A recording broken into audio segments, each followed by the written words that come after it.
গত যে 10 তারিখে একটা কল্যাণপুর পিএসএ মার্ডার কেস হয়েছিল, ওই কেসের তদন্তের মাধ্যমে আমরা মঙ্গল গোয়ালা নামে একজনকে আমরা অ্যারেস্ট করি এবং আমরা আদালত থেকে ওকে 3 দিনের রিমান্ড নিয়ে আসি।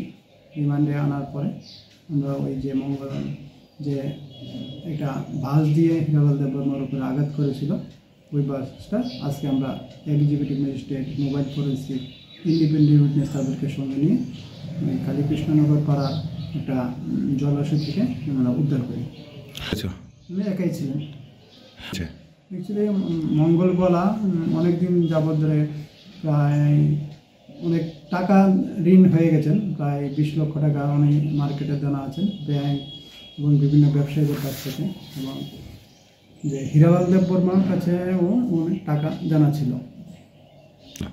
তো আমাদের জানা মতো প্রায় 2 লাখ টাকা জানা ছিল, এবং হিরালাল দেববর্মাকে টাকা ফেরত দেওয়ার কথা ছিল।